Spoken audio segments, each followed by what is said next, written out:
Hola mis hermanos, amigos, una cápsula bíblica más, compartiendo con ustedes este reto de leer y escuchar la Biblia completa desde Génesis hasta Apocalipsis durante todo este año. Día tras día estamos haciendo la lectura en la nueva traducción viviente de una porción de un salmo, de unos capítulos del Antiguo Testamento, algunos capítulos del Nuevo Testamento, y día tras día vamos a ir avanzando en este recorrido, identificando cómo ha obrado el Señor desde el principio de los tiempos y permitiéndonos conocerle cada día más a través de la palabra. Les animo para que perseveremos juntos en esta meta que nos hemos trazado para este nuevo año y sigamos cada día no solamente haciendo esta lectura o escuchando esta lectura que hago yo, sino también compartiendo esta cápsula con otras personas. Recordemos que es la palabra de Dios y la palabra de Dios cumple un propósito en cada corazón.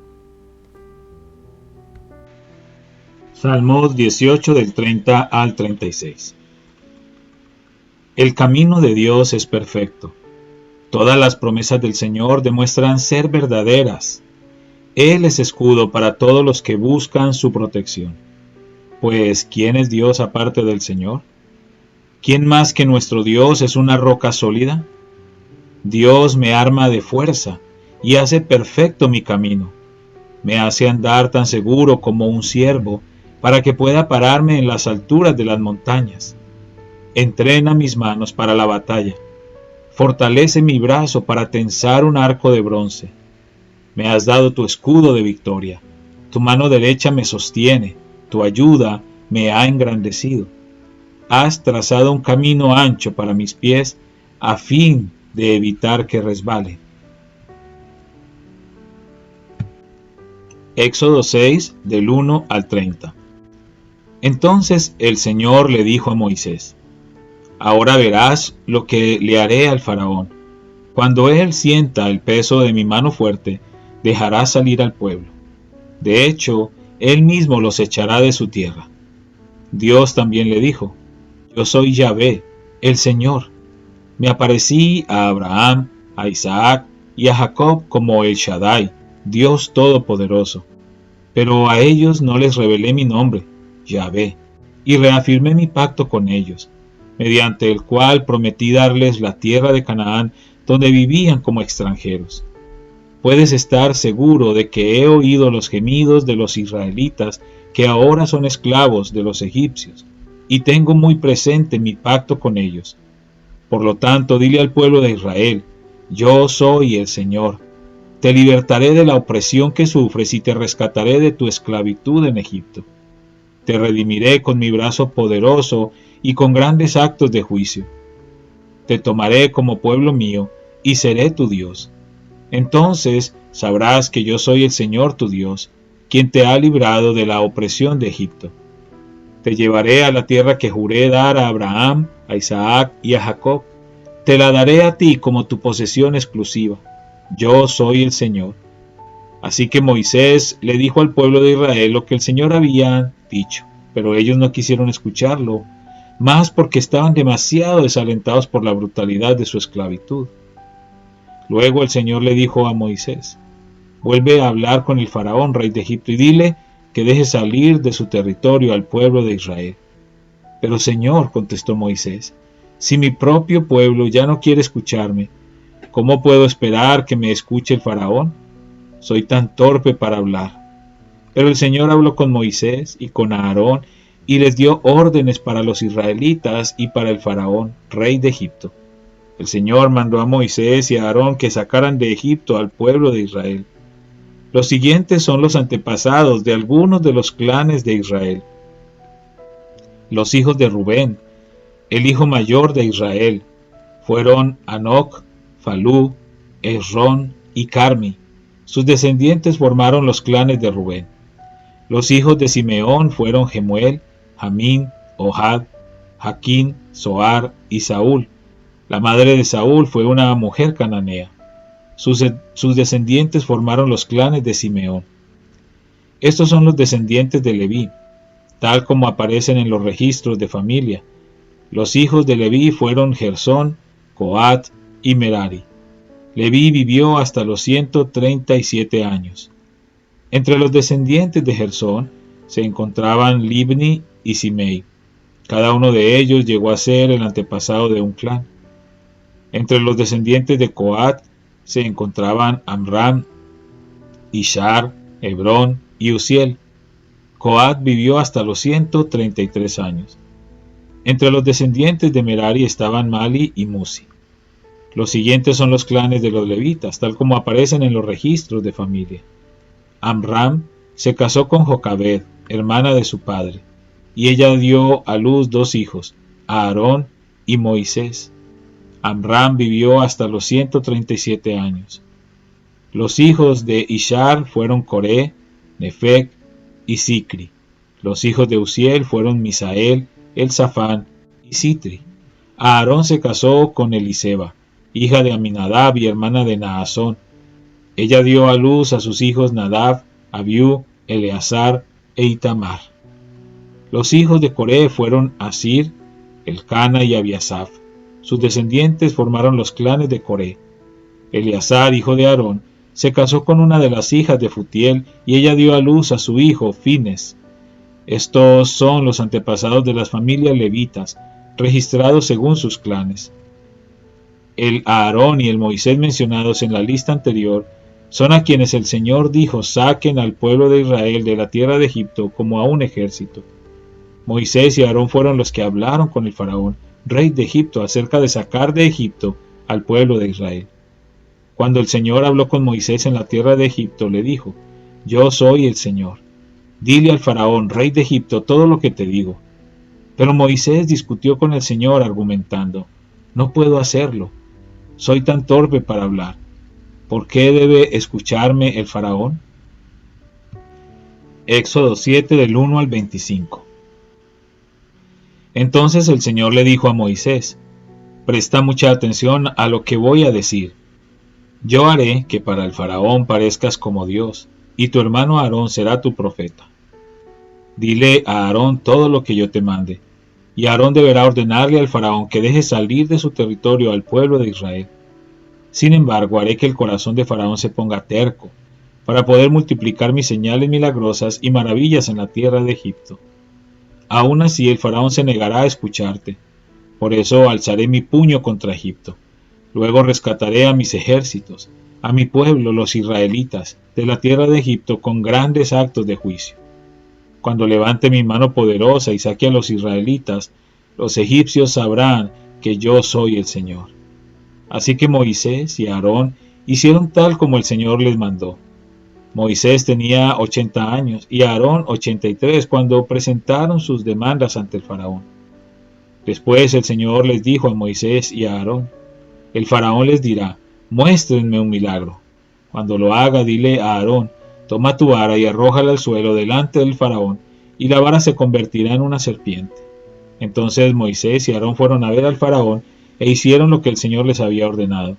Aarón tiró su vara al suelo delante del faraón y de sus funcionarios, y la vara se convirtió en una serpiente. Entonces el faraón llamó a sus sabios y a sus hechiceros, y los magos egipcios hicieron lo mismo con sus artes mágicas. Tiraron sus varas al suelo y las varas también se convirtieron en serpientes. Pero la vara de Aarón se tragó las varas de ellos. Sin embargo, el corazón del faraón siguió endurecido. Continuó negándose a escucharlos, tal como el Señor había dicho. Luego el Señor le dijo a Moisés: el corazón del faraón es obstinado, y todavía se niega a dejar salir al pueblo, así que irás a ver al faraón por la mañana, cuando descienda al río. Párate junto a la ribera del río Nilo para encontrarte allí con él. No te olvides de llevar contigo la vara que se convirtió en serpiente. Luego anúnciale lo siguiente: el Señor, Dios de los hebreos, me envió a decirte: deja ir a mi pueblo para que me adore en el desierto. Hasta ahora te has negado a escucharlo. Por lo tanto, esto dice el Señor: te mostraré que yo soy el Señor. Mira, con esta vara que tengo en la mano golpearé el agua del Nilo, y el río se convertirá en sangre. Los peces del río morirán y el río apestará, y los egipcios no podrán beber agua del Nilo. Luego el Señor le dijo a Moisés: dile a Faraón: Toma tu vara y extiende tu mano sobre las aguas de Egipto. Todos tus ríos, canales, estanques y depósitos de agua. Convierte toda el agua en sangre. En todo Egipto el agua se transformará en sangre, incluso el agua almacenada en vasijas de madera y en tinajas de piedra. Moisés y Aarón hicieron tal como el Señor les ordenó. A la vista del faraón y de todos sus funcionarios, Aarón extendió su vara y golpeó el agua del Nilo. De repente todo el río se convirtió en sangre. Murieron los peces del río y el agua quedó tan asquerosa que los egipcios no podían beberla. Había sangre por todas partes en la tierra de Egipto. Pero los magos de Egipto volvieron a usar sus artes mágicas y también convirtieron el agua en sangre, de modo que el corazón del faraón siguió endurecido y se negó a escuchar a Moisés y a Aarón, tal como el Señor había dicho. El faraón regresó a su palacio y no le prestó más atención al asunto. Entonces los egipcios cavaron en las riberas del río en busca de agua potable, porque no podían beber el agua del Nilo. 7 días pasaron desde el momento en que el Señor hirió el Nilo. Marcos 5 del 1 al 43. Entonces llegaron al otro lado del lago, a la región de los Gerasenos. Cuando Jesús bajó de la barca, un hombre poseído por un espíritu maligno salió de entre las tumbas a su encuentro. Este hombre vivía en las cuevas de entierro y ya nadie podía sujetarlo, ni siquiera con cadenas. Siempre que lo ataban con cadenas y grilletes, lo cual le hacían a menudo, él rompía las cadenas de sus muñecas y destrozaba los grilletes. No había nadie con suficiente fuerza para someterlo. Día y noche vagaba entre las cuevas donde enterraban a los muertos y por las colinas, aullando y cortándose con piedras afiladas. Cuando Jesús todavía estaba a cierta distancia, el hombre lo vio. Corrió a su encuentro y se inclinó delante de él. Dando un alarido, gritó: ¿Por qué te entrometes conmigo, Jesús, el Hijo del Dios Altísimo? En el nombre de Dios te suplico que no me tortures.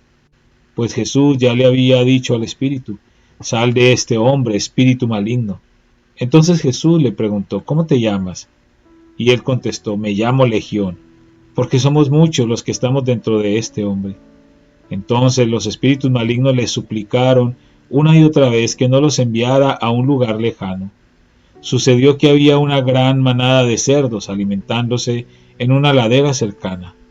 Envíanos a esos cerdos, suplicaron los espíritus. Déjanos entrar en ellos. Entonces Jesús les dio permiso. Los espíritus malignos salieron del hombre y entraron en los cerdos, y toda la manada de unos 2000 cerdos se lanzó al lago por el precipicio y se ahogó en el agua. Los hombres que cuidaban los cerdos huyeron a la ciudad cercana y sus alrededores, difundiendo la noticia mientras corrían. La gente salió corriendo para ver lo que había pasado. Pronto, una multitud se juntó alrededor de Jesús y todos vieron al hombre que había estado poseído por la legión de demonios. Se encontraba sentado allí, completamente vestido y en su sano juicio, y todos tuvieron miedo. Entonces los que habían visto lo sucedido les contaron a los otros lo que había ocurrido con el hombre poseído por los demonios y con los cerdos. Y la multitud comenzó a rogarle a Jesús que se fuera y los dejara en paz. Mientras Jesús entraba en la barca, el hombre que había estado poseído por los demonios le suplicaba que le permitiera acompañarlo. Pero Jesús le dijo: No, ve a tu casa y a tu familia y diles todo lo que el Señor ha hecho por ti y lo misericordioso que ha sido contigo. Así que el hombre salió a visitar las 10 ciudades de esa región y comenzó a proclamar las grandes cosas que Jesús había hecho por él, y todos quedaban asombrados de lo que les decía. Jesús entró de nuevo en la barca y regresó al otro lado del lago, donde una gran multitud se juntó alrededor de él en la orilla. Entonces llegó uno de los líderes de la sinagoga local, llamado Jairo. Cuando vio a Jesús, cayó a sus pies y le rogó con fervor: Mi hijita se está muriendo. Dijo: Por favor, ven y pon tus manos sobre ella para que se sane y viva. Jesús fue con él, y toda la gente lo siguió, apretujada a su alrededor. Una mujer de la multitud hacía 12 años que sufría una hemorragia continua. Había sufrido mucho con varios médicos, y a lo largo de los años había gastado todo lo que tenía para poder pagarles, pero nunca mejoró. De hecho, se puso peor. Ella había oído de Jesús, así que se le acercó por detrás entre la multitud y tocó su túnica, pues pensó, si tan solo tocara su túnica quedaré sana. Al instante la hemorragia se detuvo y ella pudo sentir en su cuerpo que había sido sanada de su terrible condición. Jesús se dio cuenta de inmediato de que había salido poder sanador de él, así que se dio vuelta y preguntó a la multitud, ¿quién tocó mi túnica? Sus discípulos le dijeron, mira a la multitud que te apretuja por todos lados, ¿cómo puedes preguntar quién me tocó? Sin embargo, él siguió mirando a su alrededor para ver quién lo había hecho. Entonces la mujer, asustada y temblando al darse cuenta de lo que le había pasado, se le acercó y se arrodilló delante de él y le confesó lo que había hecho. Y él le dijo, hija, tu fe te ha sanado. Ve en paz, se acabó tu sufrimiento. Mientras él todavía hablaba con ella, llegaron mensajeros de la casa de Jairo, el líder de la sinagoga, y le dijeron, tu hija está muerta, ya no tiene sentido molestar al maestro. Jesús oyó lo que decían y le dijo a Jairo, no tengas miedo, solo ten fe. Jesús detuvo a la multitud y no dejó que nadie fuera con él, excepto Pedro, Santiago y Juan, el hermano de Santiago. Cuando llegaron a la casa del líder de la sinagoga, Jesús vio el alboroto y que había muchos llantos y lamentos. Entró y preguntó, ¿por qué tanto alboroto y llanto? La niña no está muerta, solo duerme. La gente se rió de él, pero él hizo que todos salieran y llevó al padre y a la madre de la muchacha y a sus 3 discípulos a la habitación donde estaba la niña. La tomó de la mano y le dijo, Talita cum, que significa niña, levántate. Entonces la niña, que tenía 12 años, enseguida se puso de pie y caminó. Los presentes quedaron conmovidos y totalmente asombrados. Jesús dio órdenes estrictas de que no le dijeran a nadie lo que había sucedido, y entonces les dijo que le dieran de comer a la niña. Padre, gracias por esta palabra que hoy pudimos leer y escuchar al mismo tiempo. Gracias, Padre, porque a través de estas narraciones, tanto del Antiguo Testamento como del Nuevo Testamento, podemos ver tu obra maravillosa, cómo estuviste obrando cada día, Señor, a través de las diferentes circunstancias con el pueblo de Israel, y cómo a través de nuestro Señor Jesucristo estuviste también mostrándonos tu poder maravilloso, Señor. Ese mensaje de reconciliación, ese mensaje de amor, ese mensaje de santidad que transmites a través de tu palabra para cada uno de nosotros. Gracias, Señor, porque te conocemos cada día más a través de ella. Gracias por cada persona que está escuchando esta cápsula en este momento, por todos aquellos que las comparten también, porque son parte importante de este proyecto maravilloso de evangelismo, Señor. Gracias por sus vidas, gracias por lo que estás haciendo en ellos. Sea cual sea su necesidad, tú la conoces, Señor. Y yo te pido que seas tú respondiendo a sus necesidades, Padre, conforme a tu perfecta voluntad y cumpliendo tu propósito en ellos.